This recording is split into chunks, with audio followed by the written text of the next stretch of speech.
All right, welcome everybody. I am very excited. My name is Tracey Lancaster Miller, and I am the Executive Vice President of Peake ReLeaf. I'm also one of the founding members, and I am here speaking with Hope Wiseman from Maryland, Maine today. And we're going to be talking about expungements, and we're going to be speaking about our ongoing expungement clinic series that Maryland, Maine and Peake ReLeaf are partnered in, along with a couple of other really great organizations, Minorities for Medical Marijuana, the Cannabis Patient Advocacy Association, and the Maryland Medical Dispensary Association. So thank you very much, Hope, for being with us here today.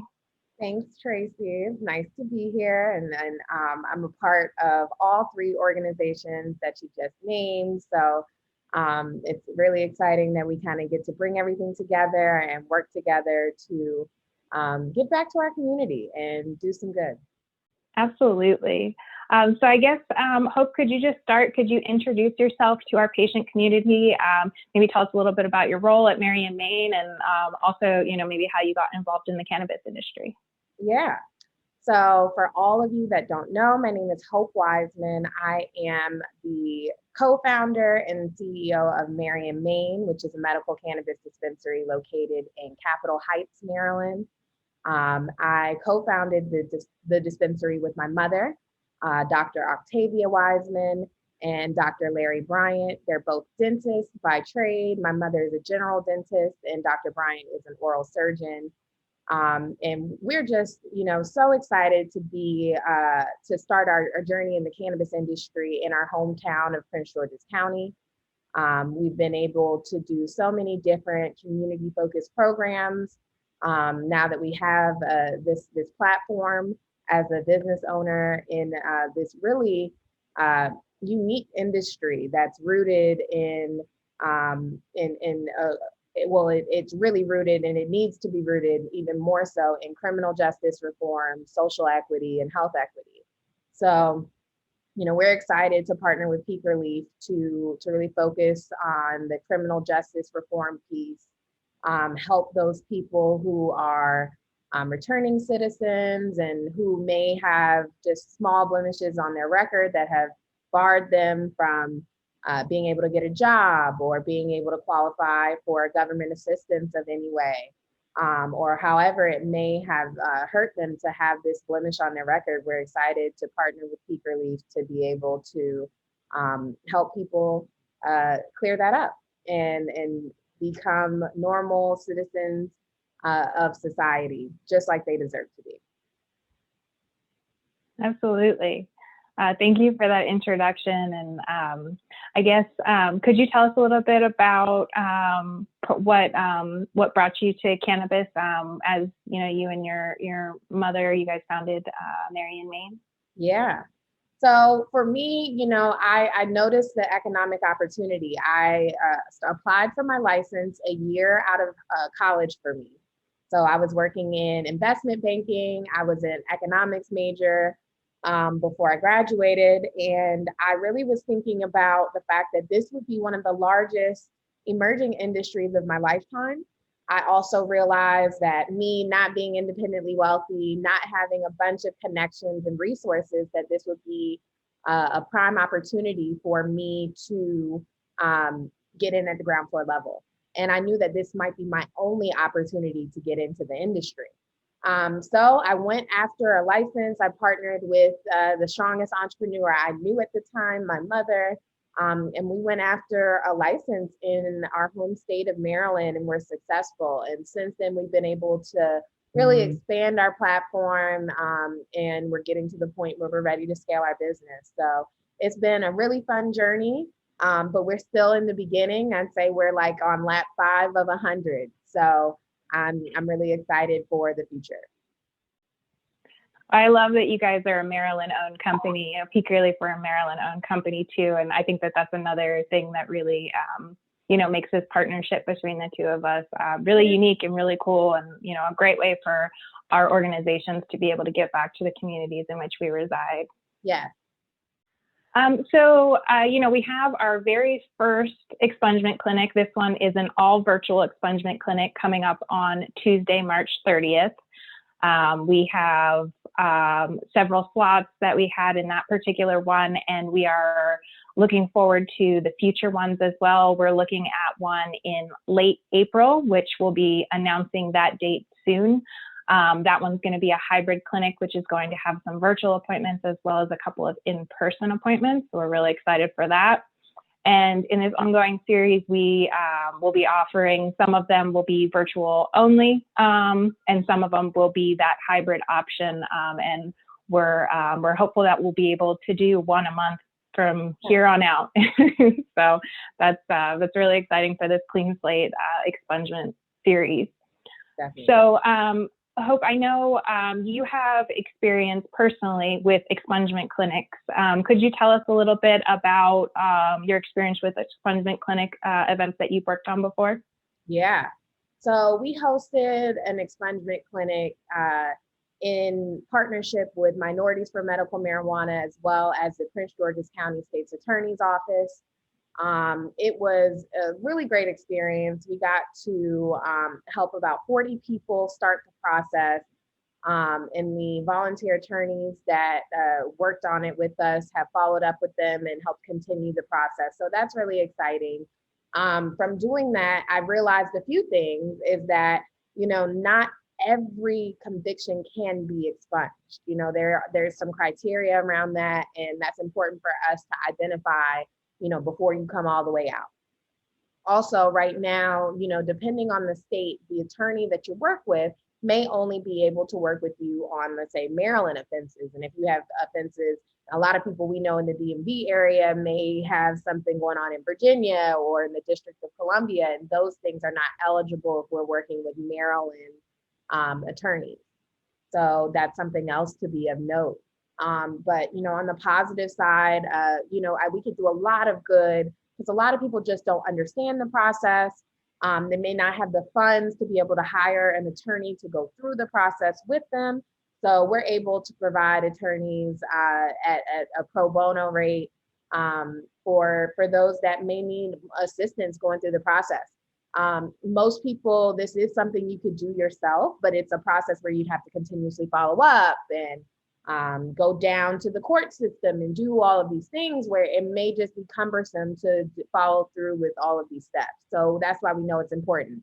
And then for some people, you really are going to need an attorney to advocate on your behalf, depending on what your personal situation is. So either way, I think it's really exciting to be able to provide that resource because we're seeing even in states where, all records can be expunged, but you have to go through the motions. A lot of people aren't doing it. They simply don't know, or they feel like it's too hard. So I really love that we are trying to provide that pipeline and make this resource readily available to anyone that is eligible to receive it. Mm-hmm. Absolutely. I really appreciate you highlighting, the importance of, expungements, and also how, they can be so, it can take a while to get them done. And that's why I'm really excited, about this clinic to really be able to provide that level of support to our communities. And I think that, one of the really cool things too about our partnership is you and I have talked about this before, the geographic reach that we can have between our two, patient populations. I know that there's a lot of people who travel all over the state to obtain their medicine, but, kind of with the spread that we have, I'm really excited to just see how we can kind of grow this and make this reach further and further out into the Maryland patient community. Totally. I think that is one of the best things about our partnership, just the geographic reach and demographical reach that we can have between our two stores. So I think that's awesome.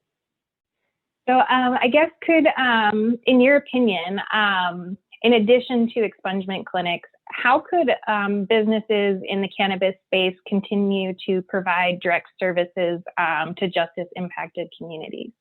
Definitely. So I think that one thing we can definitely do is hire these people. In Maryland, we have legislation around hiring convicted felons. However, there can be exceptions to the rule. And I think that we as business owners should fight to ensure that there's inclusion from this perspective. I think it adds to the idea even of diversity within a workplace. having someone who's had that background, gone through what they've been through, it adds a lot of context and just, I think, depth to a business to be able to add that type of diversity to even your leadership. So I think hiring and promoting individuals that have had interaction with the war on drugs, I think is really, really important for the culture of this industry. I think other things that businesses and consumers can do, we can, of course, financially support programs that advance expungement. If you can host events like this, or if you're an attorney that can volunteer your time to things like this, that's awesome. Also, we can fight legislatively to include language in bills that govern cannabis, and especially as adult use is something that we're going to be talking about for the next year or so in Maryland. I think that what we can do is make sure that there's language included that would automatically expunge all small, petty cannabis, nonviolent cannabis convictions. I think that that's a huge step in making sure that the process is really seamless. So like literally it just happens and people don't have to do much of anything to make sure it happens. I think that's a really great first step in righting that wrong. I don't think that it does everything. Just because you expunge someone's record doesn't mean that you can erase all of the emotional and physical damage that has been done through that experience. So I think that that's a really good first step. And after we get that done, I think we need to talk about, okay, what type of programs and resources are we giving these people to be able to either re-enter society successfully or just have the mental capacity to maintain, a really healthy lifestyle as they continue on after their conviction. Mm-hmm. Absolutely, that's also important. Could you speak to do you feel that cannabis legalization, to the point that we've seen so far in this country, both medical and adult use legalization, has it provided enough evidence to re-examine our drug laws, in your opinion?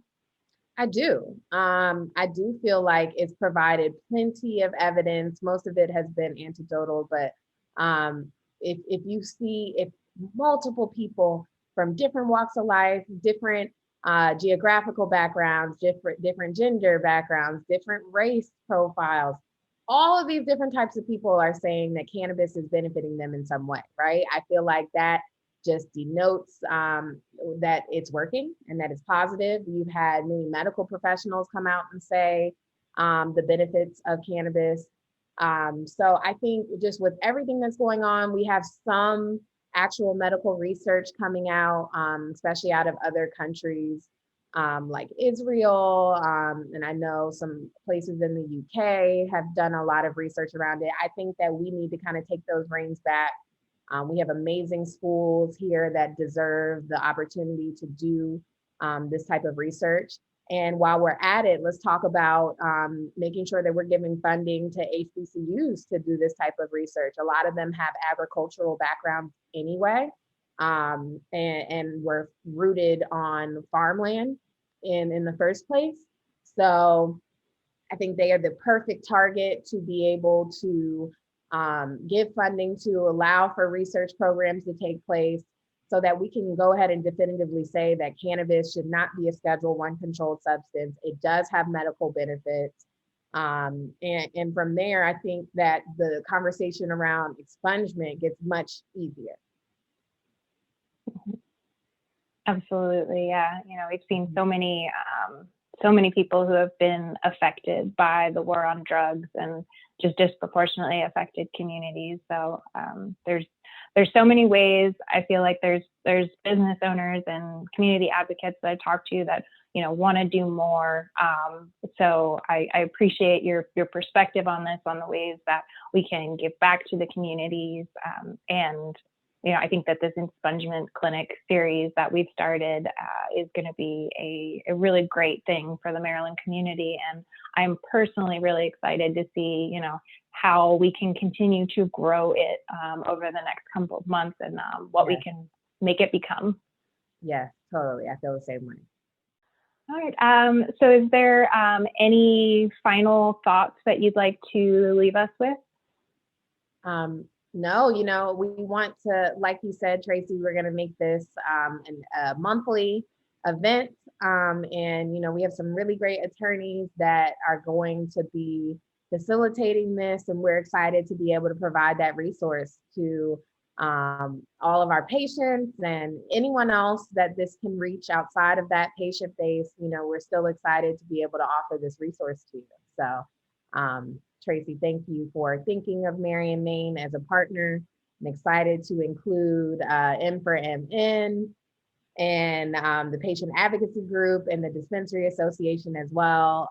All three organizations have really awesome missions and are excited to see this push forward. Yeah, me as well.